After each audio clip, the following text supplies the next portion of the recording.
Então, o que você acha dessa inovação que os grupos foram obrigados até a fazer, que a gente está chamando do teatro online, né? Então, a gente percebe que uma grande quantidade de companhias estão fazendo esse tipo de exibição, né?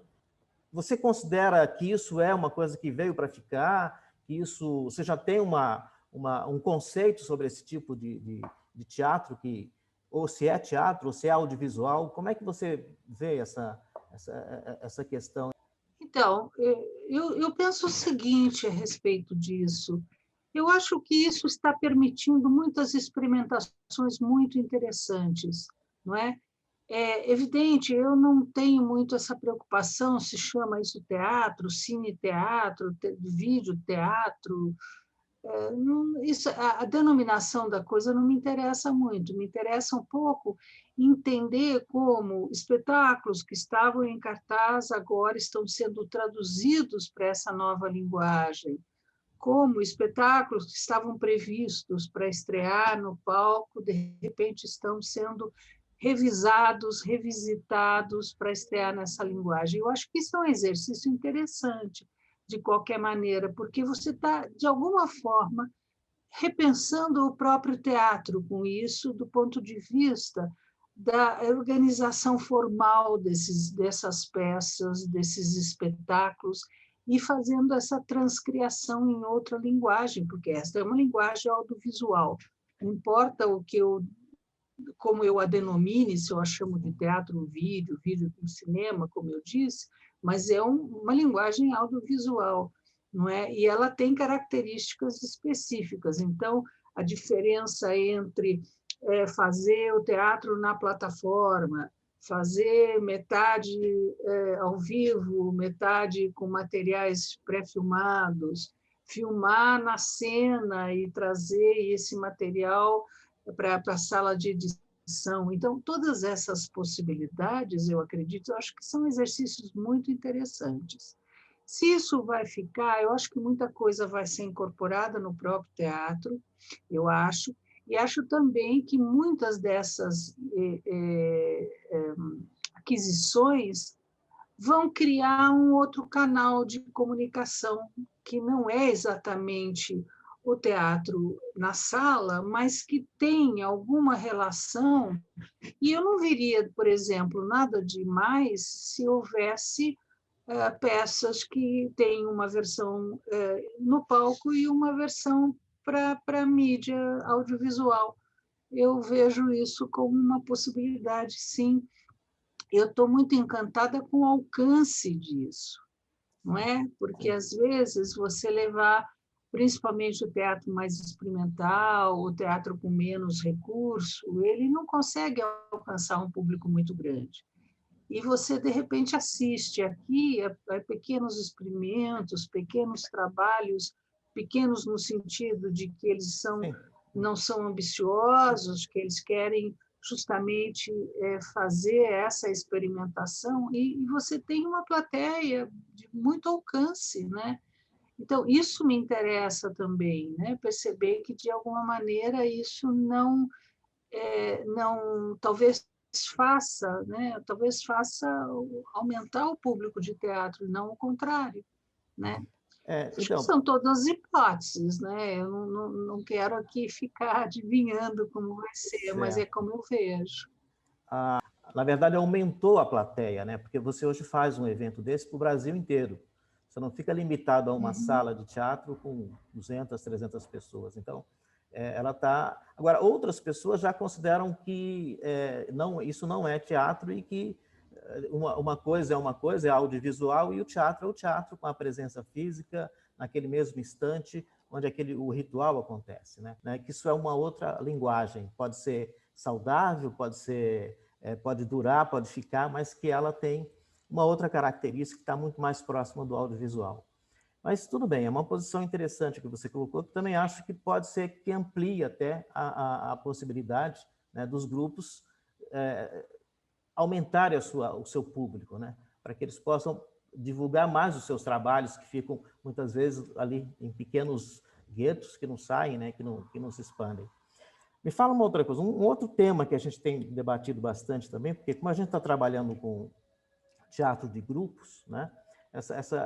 Esse tema interessa muito, né? Porque a gente está vendo que os fomentos ao teatro na cidade de São Paulo, eu tive acompanhando alguns debates nessa pandemia, onde os grupos propuseram, né, esses debates sobre temáticas do teatro, e um que eu ouvi bastante comentário sobre o fomento do teatro em São Paulo, né? Muitos grupos acham que ele precisa de uma revisão, né? Há um aumento muito grande de companhias que, assim, 300, 400 companhias estão se inscrevendo para um prêmio como o Zé Renato, por exemplo. Parece que foram 290 companhias que se inscreveram nesse último, né? O que você acha? Você acredita que tenha que ter essa revisão, que o fomento cumpriu a sua função a partir do instante que ele foi instalado na cidade? Qual a tua visão sobre a questão do fomento ao teatro em São Paulo? Eu acho que o fomento ao teatro, a lei de fomento, ela foi importantíssima. Eu acho que ela abriu uma possibilidade de extensão do trabalho de muitos grupos que não teriam tido essa oportunidade, não fosse esse investimento na pesquisa, numa produção mais continuada. Eu acho que isso, sem dúvida. Eu acho que qualquer lei, qualquer edital, qualquer proposta, a cada tanto tem que ser revisada, porque, eventualmente, você tem um panorama de produção que é cambiante, que ele muda, que ele se atualiza, que ele cresce, que ele se retrai, novas tendências acontecem, enfim, você tem o tempo inteiro que revisar. O que não necessariamente quer dizer que você pode revisar e concluir que aquilo ainda faz sentido e que ainda é necessário. Por exemplo, essa ideia da continuidade da pesquisa de grupos, eu acho que isso é absolutamente necessário, né? Porque os grupos que têm uma produção continuada, eles têm que ter apoio durante um bom período dos seus processos de trabalho, nos quais a exigência de apresentação de um produto final não se coloca. É um processo muitas vezes longo de pesquisa, implica, digamos, às vezes deslocamentos e coisas desse tipo, não é? Então, se não houver um apoio, esses grupos não têm condições de se sustentar. Aí você vai me dizer, não, mas todo trabalho tem pesquisa, todo o processo de montagem tem pesquisa.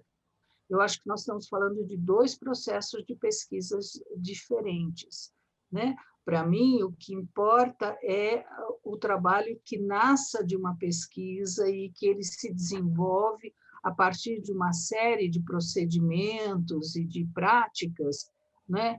Que são práticas extensivas, que se precisam do tempo, que precisam se desenvolver, diferente de um grupo, um elenco que se reúne, pega uma peça, realiza ali um certo investimento no entendimento do contexto, no entendimento. Esse trabalho, que é o trabalho de um dramaturgista, que é abrir, digamos, os conceitos daquele espetáculo, e esse espetáculo acontece. Eu acho que são duas coisas diferentes, né? O caráter da pesquisa que gera o seu próprio produto artístico, ele precisa de tempo e ele precisa de investimento. Então, um dos grupos até comentou isso no nosso bate-papo, que assim eles estavam bastante constrangidos, porque em determinado momento eles estavam concorrendo a um prêmio do fomento ao teatro, e eles ficaram como suplentes, né? Acho que primeiro suplentes. E a outra companhia que estava, assim, digamos, na última vaga, que se por acaso eles não tivessem a possibilidade de apresentar a documentação, eles seriam imediatamente, passariam a receber o fomento. E ele estava muito constrangido que, de repente, ele se viu torcendo para que a outra companhia, que era uma companhia que praticamente desenvolvia um trabalho semelhante ao deles, aí ele estava colocando essa posição, porque a gente sabe que o fomento não é uma incubadora de projetos, né? Apesar de a gente acreditar que com aquele valor que a companhia recebe uma ou duas vezes, talvez tivesse a condição de criar uma possibilidade de se autossustentável, né? E assim, mas a visão que a gente tem é que há uma concorrência nesse mercado pelo fomento, né? E isso, de uma certa forma, uma corrente de pensamento não avaliza, por exemplo, que um grupo fique com o critério de desenvolver a sua pesquisa durante 3, 4, 5 anos, recebendo aqueles valores. Há muita crítica nesse sentido. Você acha que existe uma outra solução para isso? Criar mais leis? Enfim, dividir uma verba, uma parte para a pesquisa, uma outra parte para essa, entre aspas, incubadora de projetos? Como é que você vê? Você vê alguma possibilidade nisso? Veja, Beto, eu acho que tem várias questões que você coloca, né? São várias questões que podem ser desdobradas dessa sua pergunta, né? Primeiro, a maldição da suplência. Ser suplente é uma tortura, né? Porque você fica, como você diz, você fica mesquinho, mal, você quer que o outro perca o documento e não dê entrada para você poder entrar, né? Enfim, já estive nesse lugar com processos de trabalho que eu realizava e realmente você fala, é como morrer na praia, né? É assim mesmo, né? Eu acho que o grande problema disso tudo é nós não temos uma política pública suficientemente robusta para dar conta da nossa capacidade de produção e para dar conta das possibilidades que nós temos de expandir a presença de público nos espaços. Nós temos pouquíssimos teatros, temos pouquíssimas salas de apresentação, né?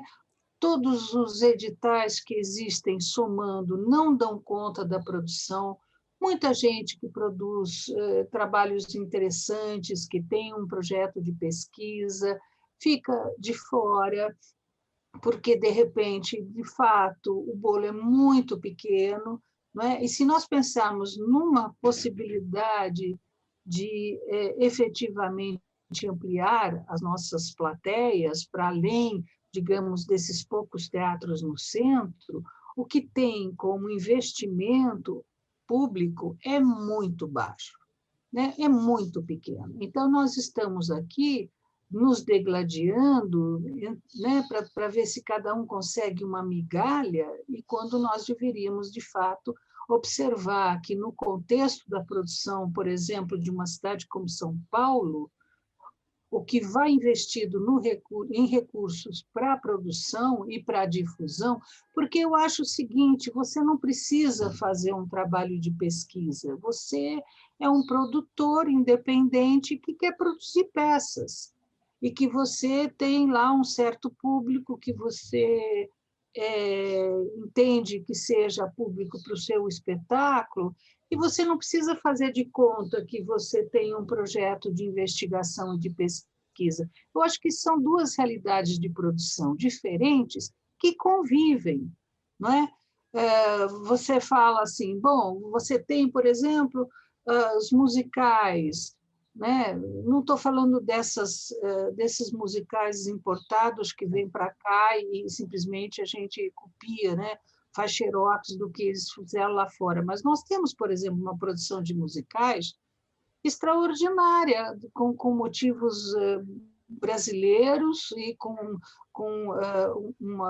música produzida por músicos brasileiros. Isso é extraordinário, né? E é um modo de produção que é muito diferente, por exemplo, de um grupo que está atuando numa comunidade, num bairro, e que tem ali um espaço não apenas de pesquisa, mas um espaço de convivência com as pessoas dessa comunidade. São dois processos completamente diferentes. Eles não têm que brigar pela mesma verba, eles não têm que brigar pelos mesmos apoios, não é? Então, para mim, são questões que têm a ver com a gestão pública de recursos para a produção e difusão da cultura e das artes, né? Então, eu não me interessa ficar no plano da disputa interna, né? Isso não me interessa projetar isso como uma necessidade de criação de novos espaços de produção, com apoio a novas possibilidades de difusão dos trabalhos que são realizados, não é? Com a circulação das obras que são produzidas, do apoio ao teatro que se faz fora do centro, dos grandes centros, né? Fora das capitais. O Brasil tem uma vocação, né? Vamos chamar assim, a palavra não é boa, mas é o que me ocorre, para a produção, para a criação, para a invenção, né? Tem uma artisticidade, né? Que é toda nossa e que está por aí, que tem uma qualidade de diversidade muito grande, né? Isso tem que ser, de alguma forma, atendida. No Brasil, nós tivemos assim momentos bastante interessantes, né? A começar ali pelos anos 60, com o surgimento do teatro de arena, do teatro de oficina. Em seguida, isso se estendeu até meados dos anos 70, ao final. Depois houve uma transformação. Assim. A gente teve um período onde o teatro político, o teatro com posições muito bem definidas, que a gente sabe que foi muito reconhecido, o trabalho do Boal, o trabalho do Guarnieri, o trabalho dos comediantes e tal. Você acha que aquele momento ele se esgotou por qual motivo? Porque logo em seguida nós tivemos um teatro mais de diretores, né? A gente lembra que nos anos 90 a gente tinha em cartaz peças que a gente ia pelo nome dos diretores, José Celso, Antunes, Gerald Thomas, Gabriel Vilela e outros mais, tantos outros que praticamente fizeram os palcos, pelo menos da cidade de São Paulo, bastante frequentados, né? Tínhamos também uma crítica muito mais pertinente, digamos, os jornais se interessavam mais, né? É outro contexto, né? Porque com o advento da internet mudou muita coisa, mas até aí, você acha que aquele momento foi um dos momentos mais criativos do teatro brasileiro?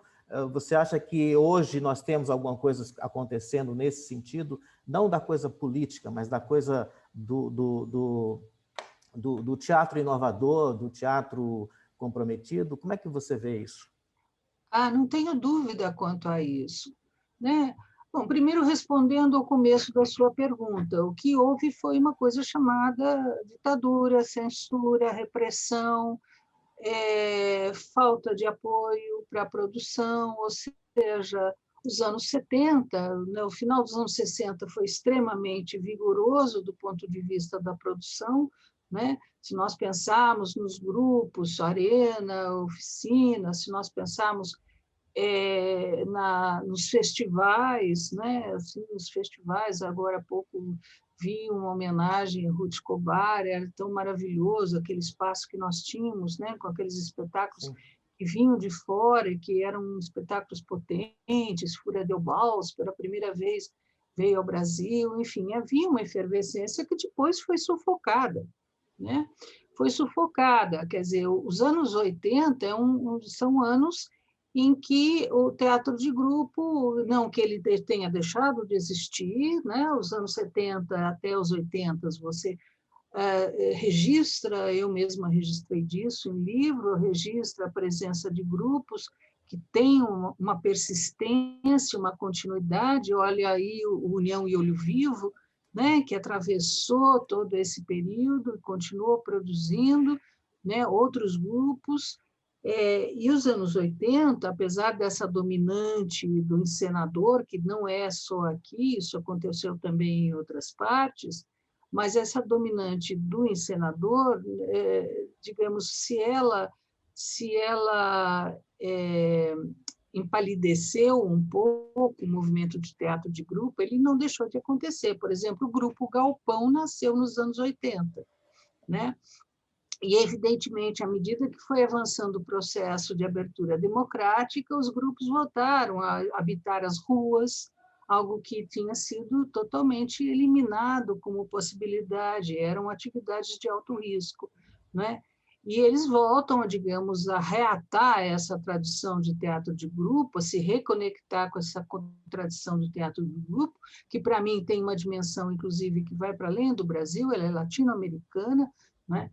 E essa tradição, digamos, ganha novos representantes, uma nova geração, né? Então, você tem os anos 80, o Teatro da Vertigem, e você vai, ao longo dos 80, ao longo dos 90 e o começo do século XXI, você vai tendo ali uma renovação constante, Bartolomeu, o Núcleo Bartolomeu de Depoimentos, o São Jorge, a Companhia São Jorge de Variedades, você tem uma série de grupos, são inúmeros grupos que vão ganhando dimensão, espaço, e justamente esses grupos que se valeram muito da lei de fomento para ter continuidade nos seus trabalhos, e isso frutificou, isso continuou. Eu acho que hoje a gente assiste uma nova onda, eu falei disso outro dia numa palestra que eu dei, numa live. Nós ganhamos hoje uma nova leva, né, de grupos.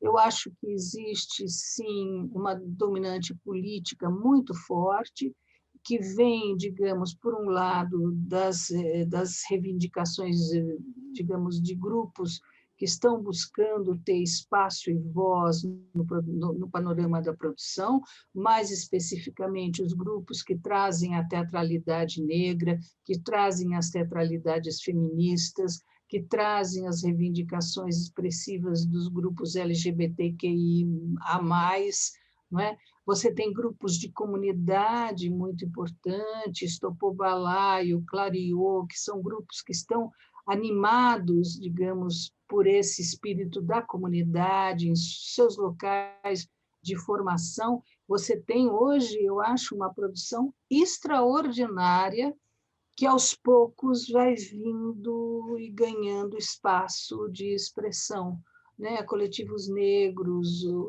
como os Crespos, você tem, não é um fenômeno só paulista, é um fenômeno que você vai encontrar na Bahia, você vai encontrar em Minas Gerais, você vai encontrar em Pernambuco, você vai encontrando esses grupos que, aos poucos, estão ganhando e conquistando espaços para as suas pesquisas, que são pesquisas que têm a ver com as urgências de cada um desses segmentos. E eu acho que nós vivemos um momento extraordinário de produção teatral de grupo nesse momento. E você acha que, por exemplo, a chamada indústria cultural, né, esses grupos, eles ficam mais à margem dessa indústria cultural e não tem um propósito nesse sentido, por exemplo? Porque a gente vê também alguns debates de grupos que eu monto um espetáculo, mas eu não tenho um resultado financeiro promissor para que eu possa... Enfim, não é uma peça da indústria cultural com o objetivo de lucro, né? Então, esses grupos, eles se sustentam através de apoio, de patrocínio, de comunidades, enfim. Eles não têm esse objetivo de entrar na indústria cultural. Você acha que isso acontece? Porque a gente não ouve muito assim. A gente, apesar que hoje também a mídia está um pouco complicada nesse sentido, né? Ela virou uma indústria cultural, né? Ela vende as suas informações e a sua opinião, né? Mas esses grupos, por exemplo, que a gente percebe que o circuito comercial do teatro em São Paulo não absorve muito essas produções. Então, como é que você vê essa questão da indústria cultural e esses grupos mais espalhados que realmente estão acontecendo e estão fazendo um trabalho extraordinário? Esses grupos se viram, eles conseguem participar de fomento, eles têm um envolvimento com a comunidade que muitas vezes é o que serve de apoio, não é? É que o teatro e a indústria cultural, para mim, são incompatíveis. A indústria cultural é outra coisa, né? Eu acho que do que eu estou falando é um pouco desse movimento de grupos que estão construindo uma nova teatralidade ou novas teatralidades, né? a partir de lutas que são, no início, lutas identitárias, etc., mas que estão ganhando um espaço de participação e digamos, de reivindicação de espaços próprios de produção, né? Mais uma vez, eu acho que nós deveríamos ter apoio para os diferentes segmentos poderem se manifestar, até com a possibilidade de fortalecer a presença dos públicos, né? Eu digo públicos porque público não é singular, né? Nos teatros que já existem, né? Nós temos teatros enormes, imensos, que eventualmente eles ficam lotados, ou seja, existe ou para cada segmento da população existe, digamos, a possibilidade de acessar os espetáculos que gostaria de assistir, etc., e esses espetáculos deveriam poder sobreviver, né? Eu não sei, eu não tenho essa experiência. Para mim é uma experiência que a minha experiência está muito mais vinculada a esse teatro experimental, esse teatro de garagem, digamos assim, esse teatro de circuitos alternativos. Então, eu não tenho essa vivência de produção de grandes espetáculos ou de espetáculos que querem entrar num circuito mais comercial. Eu não tenho essa vivência, então não posso falar, mas eu acho que é um segmento importante que tem direito a existir e que deveria ter apoio para isso, né? Se nós tivéssemos mais casas de espetáculos, se houvesse mais casas de cultura com teatros, né, que pudessem facilitar a ampliação das temporadas, porque o que acontece? Nenhum espetáculo consegue se pagar, né, com uma produção mínima quando você tem uma temporada muitas vezes ridícula de um mês que não alcança 12 apresentações, 15 apresentações. Como é que você vai sustentar a carreira desse espetáculo se você não tem condições de ter continuidade, né?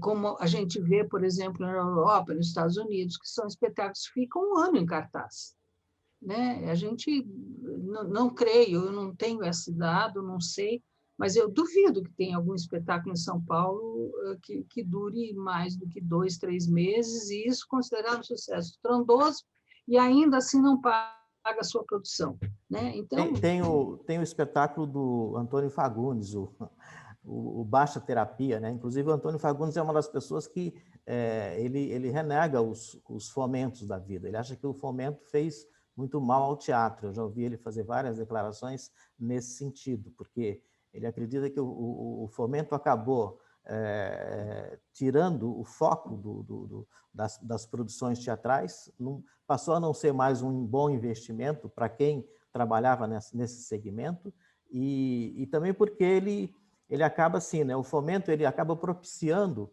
uma certa facilidade do ingresso gratuito, digamos assim, né? Porque as produções geralmente têm uma etapa a cumprir e até um número determinado de apresentações a serem feitas, né? Então, isso faz com que eles distribuam, através até da própria contrapartida dos projetos, distribuam os ingressos nas comunidades, e as pessoas que trabalham com teatro mais comercial, que a gente chama mais da indústria cultural mesmo, eles acham que isso faz mal, porque assim você acaba desestimulando o público a ir ao teatro e pagar pelo seu ingresso. Não sei, Alberto, essa questão para mim é falaciosa. Eu não creio que uma pessoa que vá assistir um espetáculo na sala do Clariô, né, em Taboão da Serra, está deixando de assistir um espetáculo do Fagundes no Alfa, ou não sei aonde, eu não sei exatamente aonde. Me desculpe, são públicos completamente diferentes que buscam coisas diferentes, né? Eu não sei, talvez esse público que vá assistir o Fagundes, eventualmente vá assistir o Clariô, mas ele vai assistir os dois, porque ele tem poder aquisitivo para assistir o Fagundes, e ele vai assistir o Clariô porque se interessa pelo espetáculo, pela experimentação. entendeu? Não, não existe isso, eu acho que é um pensamento completamente equivocado, não entender que nós estamos trabalhando, não existe um público único. Eu vou assistir o teu espetáculo, portanto, eu não vou assistir o espetáculo do outro. Eu me pergunto quantas pessoas, quantos brasileiros hoje, né, que estão nessa faixa de quase, digamos, quase sobrevivência do ponto de vista econômico, poderiam pagar um ingresso no espetáculo do Fagundes. Olha, eu tenho maior respeito pelo Fagundes, já vi espetáculos dele, e esse em particular eu não vi, mas já vi espetáculos, não tenho o menor problema com relação a isso, eu sou uma estudiosa, uma pesquisadora, eu vejo o máximo de teatro que eu consigo ver. Né? Às vezes eu faço opções, como eu disse, eu tenho um campo de interesse que, digamos, é prioritário para mim, mas isso não me impede de ver outros espetáculos. Agora, eu vejo que, digamos, para a população, às vezes, 20, 15 reais é impraticável como pagamento de um ingresso. Né? E eu acho que sim, que tem que ter um retorno, que tem que ter a possibilidade de você ter a distribuição gratuita de ingressos e de espetáculos, inclusive ele, se ele quiser ampliar o seu público. Não é? O público pagante, quer dizer, o público que vai ao teatro e paga 20, 30 reais, é uma parcela relativamente pequena da possibilidade, se pensarmos na possibilidade de abrir o teatro para outras camadas da população. É isso que me interessa. Né? Eu não vejo absolutamente, eu acho isso uma falácia, achar que um teatro está tirando o espaço do outro. Desculpe, é uma questão de opção, de interesse. Né? Cada teatro tem o seu público. Né? E, eventualmente, há um trânsito entre eles, mas imaginar que haja uma competição e que haja uma drenagem nesse sentido, absolutamente, eu não vejo. O que eu vejo é uma população que não tem acesso a bens culturais porque ela mal tem acesso à comida. Sim. Né? Sim. Uma outra questão o que você, por exemplo, a gente sabe que uma lei foi regulamentada onde um curso de teatro nessas escolas mais populares, chamadas escolas livres, um curso de formação de ator demora 2 anos. Então, em 2 anos, a escola tem que preparar esse ator para que ele possa requerer o seu DRT, né, o seu documento de exercício de profissão. A gente sabe que em 2 anos você consegue dar uma noção do que é o teatro, não dá um curso de teatro. Essa é a minha opinião particular, pode ser que eu seja enganado. Né? O que você acha disso? Porque assim, essas escolas, elas, digamos assim, despejam todos os anos 300, 400 atores, né? E esses atores, a gente sabe também que há uma certa ilusão quanto à profissão, né? Porque alguns procuram essas escolas porque eles assistem às novelas e os atores são muito, enfim, cortejados, né? Eles procuram essas escolas em busca desse sucesso, né? Desse resultado como cidadão dentro de um país que alimenta isso.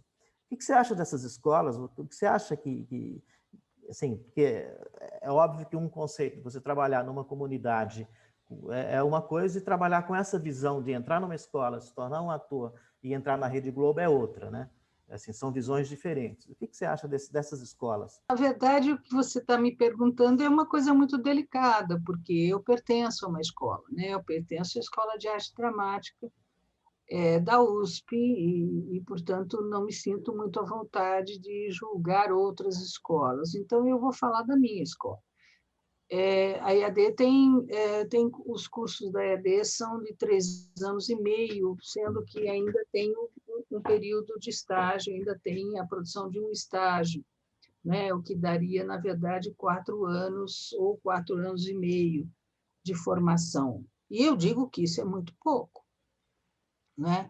E nós temos consciência disso. Né? Se você pensar em escolas lá fora, em outros países, né, que têm condições educacionais muito mais estruturadas e fomentadas que as nossas, né? Os cursos são integrais, dia inteiro, o aluno fica 4 anos e com todas as condições possíveis para estudar e experimentar, etc.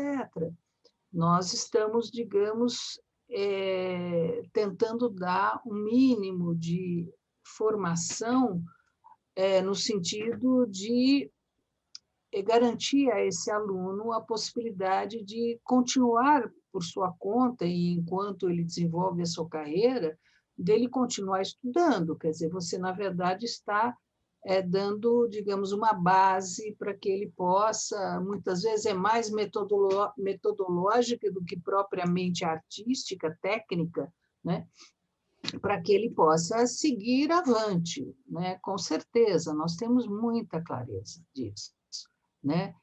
Nesse momento de pandemia, por exemplo, a nossa preocupação maior, que estamos, digamos, de alguma forma obrigados a dar cursos por via remota, né? A nossa preocupação são aqueles alunos, e não são poucos, que não têm computador, que não têm as condições técnicas de acompanhar as aulas online, né? Então, são questões que são complicadas, né? Aqui no Brasil, se você levar em consideração a população, o segmento dos artistas que conseguem viver da produção, isso é muito pequeno, né? Então, isso se estende também no período de formação. Mesmo a USP, que é uma escola gratuita, né?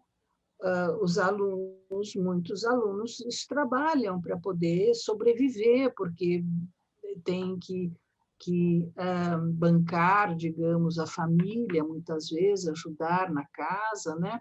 Isso especialmente depois que a universidade, aos poucos, ainda isso está muito longe de ser o ideal, mas foi se abrindo um pouco mais para segmentos da população que não tinham acesso, né? Então, os nossos alunos na EAD, por exemplo, grande parte deles vem de zonas periféricas e vem da escola pública.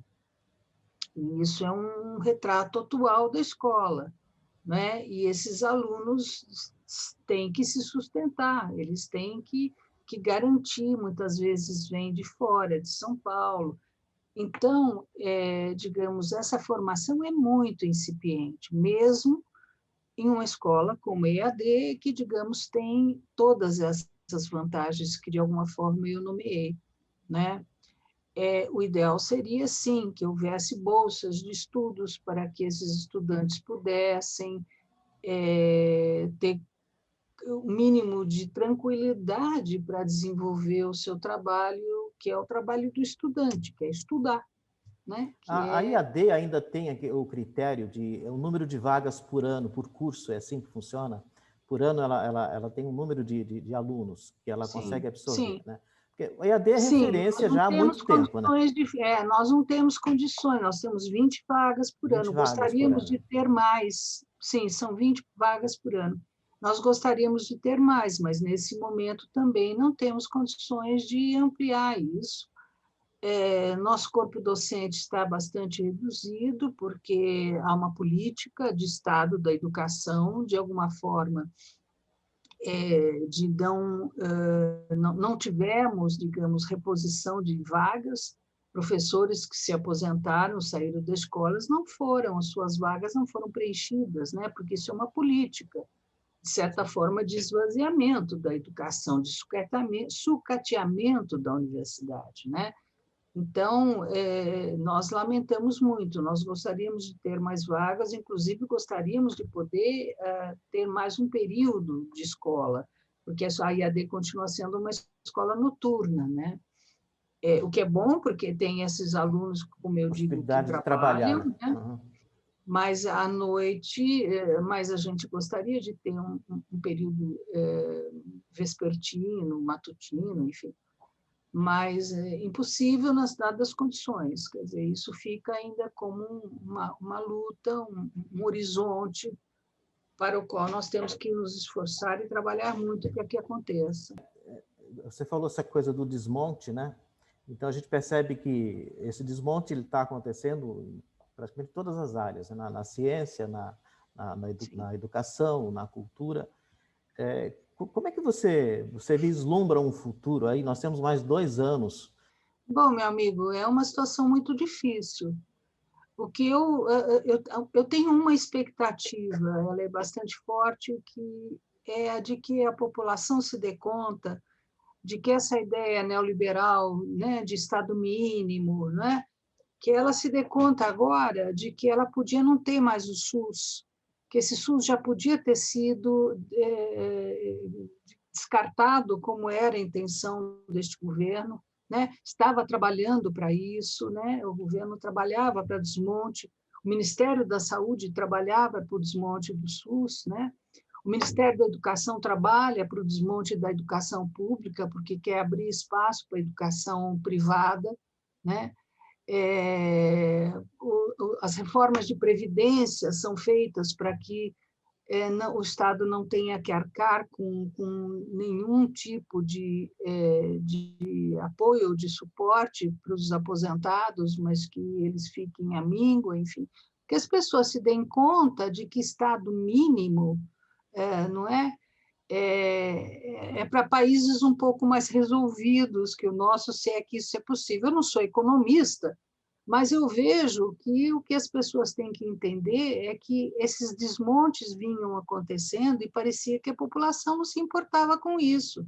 Talvez agora, através dessa percepção da importância que tem o SUS, da importância que tem um pesquisador, né, para o avanço da ciência, né, em todas as áreas, né, mas eu estou pensando nesses casos mais evidentes, né, que nesse momento a população em geral se dê conta do lugar que a universidade, que o ensino público, que a saúde pública, que isso tem na vida e na existência das pessoas. E que, entendendo isso, né, tome consciência disso e que a gente possa lutar contra governos que tenham essa disposição, não é, de favorecer os bancos em detrimento da educação, em detrimento da saúde. É uma luta política, né, companheiro? A gente tem que estar aqui o tempo inteiro dizendo: sou funcionária pública, não sou vagabunda, eu trabalho muito para que, de repente, a escola continue produzindo, o professor ganha super mal, né? Há desigualdades brutais no país, sem educação, sem investimento na ciência, nada disso vai avançar, nós vamos para o fundo do poço. No decorrer da campanha de 2018, a gente recebeu muito, mas muito fake news e muita mensagem, né, sobre essa temática toda da cultura inclusive. E uma delas me chamou muita atenção porque a mensagem era assim: eu não preciso de artista, artista não serve para nada, artista não tem que existir, né? E eu fiquei pensando, e essas mensagens, elas tinham um forte apelo para a população, que é, na sua maioria, não tem nem condições de pagar o ingresso para um teatro, por exemplo, né? Não tem nem condições de ir no cinema. Quer dizer, toda a sua cultura, ela absorve da televisão, da televisão e, às vezes, da TV aberta. E a gente sabe onde está, com quem estão essas TVs abertas, né? E quais os interesses que essas TVs têm, né? E assim, isso mais um obstáculo, né, para essa luta e para essa transformação. E aí a gente até sai do ponto da questão, a arte, né, a arte pela arte, digamos assim, não sei se seria o termo correto, mas que a gente passa a também ter que ter uma prática política paralela a essa arte para poder fazer essa arte, né? Quer dizer assim, o artista, às vezes, ele tem que sair do seu processo de criação, né, para um processo de luta, né? E quando não, colocar a própria luta dentro do seu trabalho, né? O que acontece muito, né? E isso não é de hoje também, né? A gente sabe que essa coisa já tem um tempo. Hoje piorou muito, né? Hoje realmente antes a gente tinha um pouco de esperança, agora a gente piorou bastante, né? Falando do teatro agora, algum modelo que você gostaria de que acontecesse no Brasil, de algum país, de alguma cidade que você conhece? Eu Você acho acha que que é isso. é isso? Eu acho que é por aí, sabe? Eu só queria falar uma coisinha com relação à sua fala anterior, com a qual eu concordo plenamente, né? Eu acho que tem sempre duas lutas que são paralelas e convergentes, né? Eu acho que o artista é alguém que, pelo exercício crítico da sua profissão, né? Porque a arte é um espaço sempre de percepção da alteridade do outro, dos mecanismos sociais, das relações sociais. Então, os artistas, de uma maneira geral, são pessoas sensíveis, com sensibilidade social, né? E têm, digamos, um engajamento político, né? Penso que essa é a realidade de grande parte dos artistas, né? Então, tem uma luta que é específica, que se dá pelo próprio ambiente artístico, mas nós também todos somos cidadãos, né?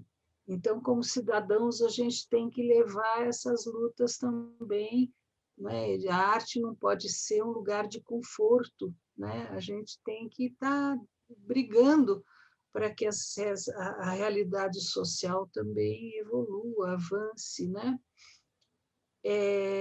Mas é isso, eu não tenho, não. Eu acho que a gente tem uma riqueza tão grande, né, de inventividade, de recursos artísticos, não é, que estão, de alguma forma, já enraizado nas nossas,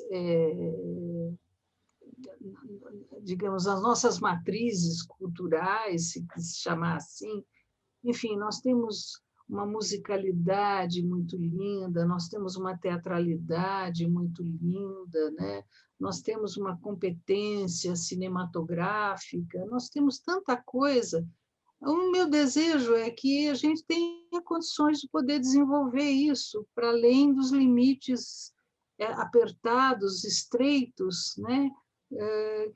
Com os quais a gente trabalha quase sempre, né? Então, que a gente tivesse um pouco mais de abertura, um pouco mais de folga, de liberdade, em todos esses sentidos, né, de estrutura, de infraestrutura, de espaços para que possamos expandir a nossa produção. Isso, para mim, já seria maravilhoso, né, se nós tivéssemos esse apoio para continuar produzindo e produzindo mais e melhor. É isso. Você está com algum trabalho em andamento, assim, prático de produção teatral, direção, agora, nesse Sim, momento?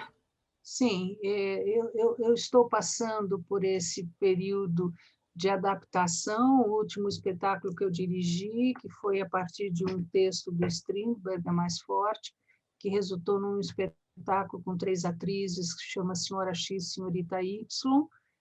Nós estamos fazendo essas adaptações, experimentando vídeo, e vai entrar em cartaz agora, a partir da semana que vem, inclusive, uma versão em vídeo, né, desse espetáculo, e estou dirigindo um espetáculo na escola, um espetáculo de estágio dos alunos, que está ainda um pouco no começo, isso vai ficar mais para o segundo semestre, né? Então, estou ativa. E tenho uma série que eu fiz, da qual eu fiz a curadoria, que chama Cena Inquieta, que foi produzida pelo SESC, pela TV SESC, com a direção de Tony Venturi, e que esteve durante todo o ano passado sendo apresentado como série mesmo, uma vez por semana, pela TV SESC, Cena Inquieta, que é justamente sobre teatro de grupo. Eu vi Em que eu alguma fiz coisa. esse mapeamento, acabamos, inclusive, ganhar a PCA, por causa desse trabalho, PCA especial, que é justamente um levantamento dessas produções em 5 estados. Ela não é abrangente, ela não cobre toda a produção, nem mesmo de São Paulo, mas São Paulo, Rio, Bahia, Minas Gerais e Pernambuco. E nós fizemos esse levantamento, são 26 episódios, cada episódio tem como foco 2 grupos. É uma série maravilhosa, extraordinária. Estamos aguardando que SESC disponibilize esses capítulos ou volte a apresentar a série. Ele fez uma apresentação de toda a série e estamos esperando. Eu acho que se você pudesse assistir, não sei se você chegou a ver, você teria resposta para várias das suas perguntas ali, sim. né? Quem comentou sobre essa série foi o Cetra, ele me falou. Agora estamos nas mãos da TV Sesc. TV Sesc, alô, todos queremos rever a série. Você falou que você está fazendo uma obra do Strindberg, é isso? A mais forte. Mas de uma perspectiva não, absolutamente não, digamos, respeitosa, muito pouco respeitosa.